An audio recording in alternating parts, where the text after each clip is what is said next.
Hello and welcome to today's video about the placebo effect. First, I will read the definition of placebo effect. The placebo effect is a fascinating phenomenon that occurs when a sham medical intervention causes improvement in a patient's condition because of the factors associated with the patient's perception of the intervention. And it is very interesting that during the last years, people proved that the placebo effect belongs to very subjective themes where it works well. So the biggest placebo effects they write here is, in general, the things tied most closely to self-awareness. Pain, mood, etc. show the strongest placebo effects. Now, a new analysis of clinical trials for pain medication shows that the placebo effect is in this area has been getting stronger.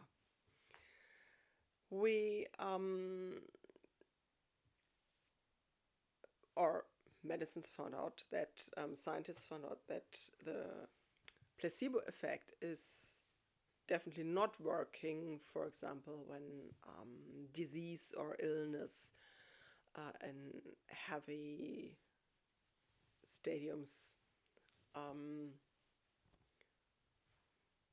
cannot be cured with placebos. So if you have cancer and you take sugar pills, this will not work.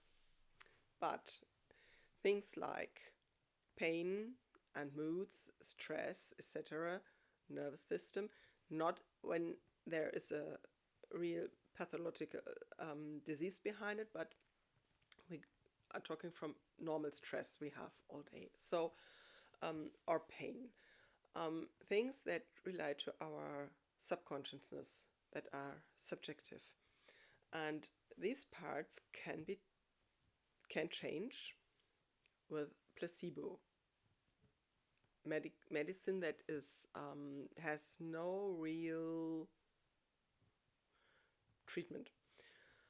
And I'll talk about this today because it is very popular to give animals, pets, treatment, drugs, medicine that shall help the animal to stay calm, to have less stress. We buy it for now New Year's Eve and the fireworks, moving, traveling, familiar changes, and everything that the animal can be stressed. We give them homeopathic things, CBD oil, plants, whatever. And some of these things definitely work. Others are a maybe, because scientists say that doesn't work. Homeopathic, for example. And now a lot of pet owners say, but it works. I buy this pills and it works. The dog is calm. So the placebo effect is that when I feel safe and sure about what I do, my dog feels sure and has less stress.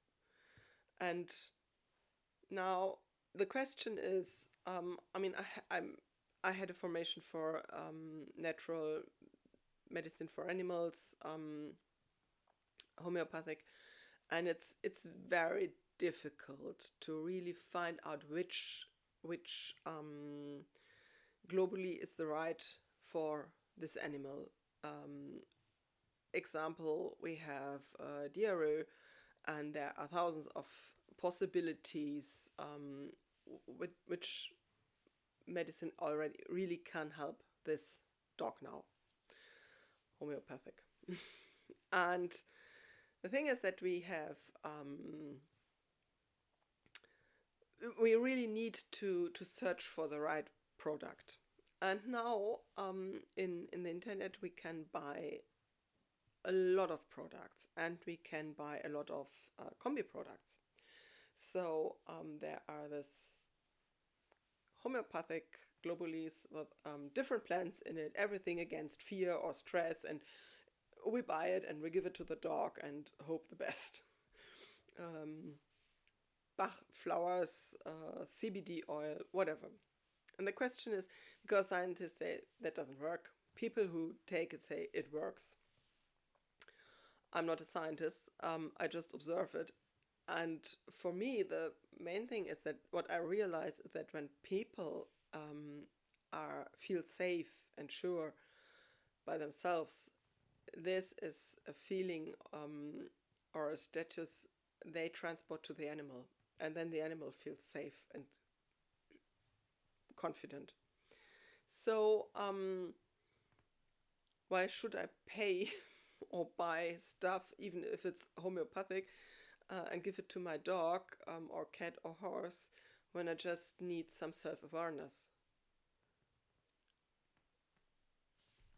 I don't need to buy products that even if a single homeopathic product would help, these combined products, they suggest it could help, and that's what works.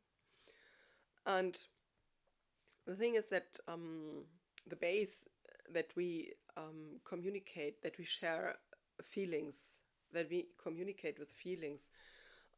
When I'm self-aware, when I'm confident, when I'm calm, my animal feels safe.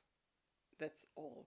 When I'm stressed, when I come home and I'm angry, my animal feels that I'm angry, but it doesn't understand why. And I can explain a lot about colleagues in the agency or the traffic jam or uh, high invoices. My dog will not understand anything because it doesn't have a clue about invoices or traffic jam. And but what the dog feels is my anger, and what the dog does is it becomes angry too because it's unsafe, it's insecure. It doesn't understand why I'm angry because there's nothing. The dog cannot see the problem. When we are in the park and there's a tiger, we all know the problem. The dog says, "Okay, fine, it's okay when we are stressed because this is a dangerous situation." But when it's at home with me and I'm angry or stressed or frustrated, the dog doesn't understand anything. And the moment I'm calm and self confident and everything is quiet and the dog feels confident too, it can calm down, it can relax. And when I buy these products and I feel safe and calm and confident because I've done something good for my dog thinks, oh, great, humans calm, I'm calm. And that's a placebo effect. And that's why the placebo effect in this case isn't a bad thing. It helps us. But it would even be better when I could be calm and confident without a placebo. I mean, if it works and we feel good and it's okay, but at the end, I there's a product, a treatment I give to my dog, and the question is this necessary? Um, if I just could be self-aware and self-confident, because there's the stress I have when I know my dog feels, my dog panics. There's Christmas time and there's stress, and then New Year's Eve and the fireworks and the dog is stressed and panics. I feel stressed. And when I give this treatments to the dog and I feel self confident and I say, okay, I can be calm because my dog is calm too. The dog will be calm, but not because of the treatment. It calms down because I am calm. And this is something in the subconsciousness. It's subjective. And this is why placebo effect is great. It works in this case. But if this works in this case, we can also work on ourselves to become the leader our dog or cat or horse wants, needs, is looking for. self-confident and calm without any treatments. At the end, these treatments are more for us than for our animals. So this is something to think about, especially now for Christmas and New Year's Eve. If you need it or not, your decision. It's to think about, to discuss, maybe share your experiences. And yes, thank you for listening, and see you next time.